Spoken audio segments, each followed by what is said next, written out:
Hi, I'm Jesse Terry. I'm going to show you today how the Akai Professional APC40 Ableton Live controller works.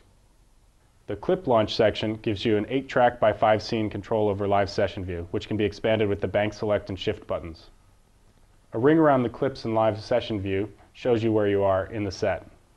The buttons are lit orange to show that there's a clip in the slot, and when you press that slot to play it, it'll turn green when playing. As live users know, these clips will come in launched quantized to the beat, and Live will time stretch the audio as needed. You can also stop clips with the clip stop buttons, or stop all clips. The scene launch buttons let me launch a whole row of clips at the same time.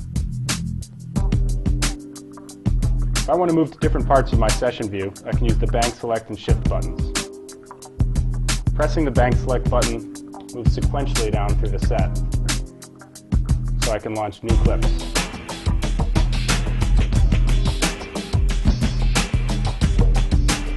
Holding the shift button lets me jump to different areas of my set.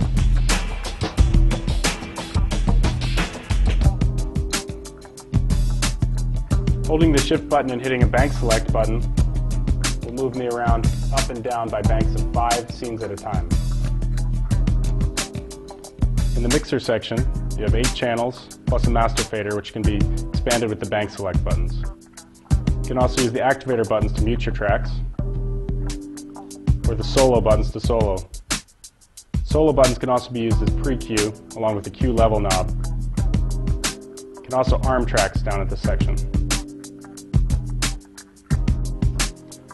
Up here in the track control section, you can control 8 channels worth of pans and sends. These can be expanded with the bank select button. So I'm going to move the pan here on the drums. And I've got some reverbs and delays on my sends. You can use whichever of Live's devices or VSTs you want.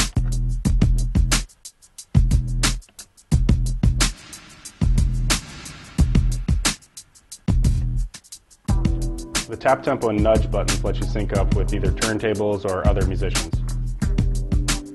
Track selection and device control let you control effects for each channel. So pressing number 2 here, that brings me to my top level effects on track 2. I can turn those effects on and off. I can move between different effects.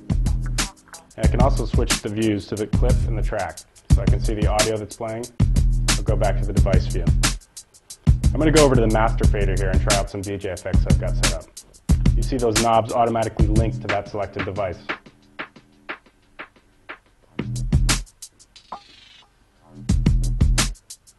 To give you even more control, when you hold down the shift button, you can move to 8 different banks of parameters. Detail view closes the detail view so that you can see more of your session when you're playing live.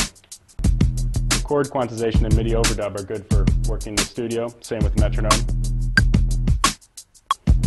You've got your transport controls here and your global record, which lets you record every last bit of automation you record on your set. Down here we have a replaceable 60mm dual rail guided crossfader.